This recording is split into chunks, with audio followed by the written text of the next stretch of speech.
చెన్నైలో ఉన్నటువంటి America consulate మీద కూడా ఇరాన్ దాడి చేయడానికైతే ప్లాన్ చేసిందా అనే అనుమానాలతో ఇప్పుడు చెన్నైలో ఉన్నటువంటి అమెరికా కాన్సులేట్ ని కట్టుదిట్టమైనటువంటి ఏర్పాట్లు చేశారు, భద్రతా ఏర్పాట్లు. ఎందుకు చేశారు అంటే మన నేవీ ఫ్లీట్కి వచ్చినటువంటి ఇరాన్కి చెందినటువంటి ఐరిస్ డానా 75 నౌకని అమెరికా ముంచేసింది కదా.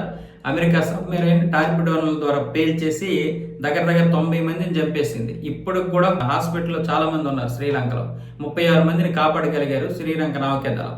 సో ఇప్పుడు ఇంకొక నౌక అయితే ఇప్పుడు శ్రీలంక సరిహద్దుల్లోకి వచ్చేసింది.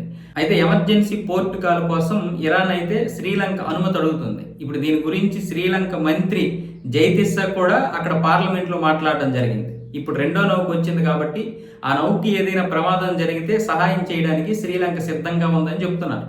సో ఇప్పుడు రెండో నౌక ఎందుకు వచ్చింది అక్కడికి?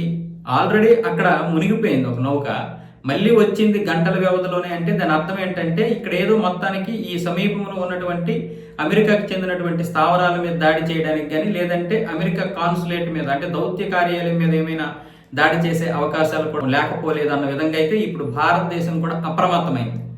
అక్కడ అధునాతనమైనటువంటి మిసైళ్లు, అలాగే క్షిపణులు, డ్రోన్లు ఉన్నట్లుగా అయితే తెలుస్తోంది. 100 మంది అక్కడ క్రూ కూడా ఉన్నారని జైతిస్సే చెప్తున్నాడు. ఆ నౌకలో 100 మందికి పైగానే క్రూ ఉంది.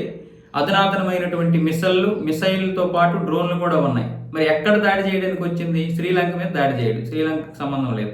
ఇంకా శ్రీలంక సహాయం కోరుతోంది. మరి ఇక్కడ దగ్గరలో భారతే ఉంది, చెన్నై ఉంది. చెన్నైకి చెందినటువంటిది ఏంటి పరిస్థితి అంటే చెన్నైలో అమెరికా కాన్సులేట్ ఉంది. సో కాన్సులేట్ మీద దాడి జరగడానికి అవకాశాలు అయితే కనిపిస్తున్నాయి. సో ఇప్పుడు అమెరికా కూడా ఇక్కడ నిఘా పెడుతోంది.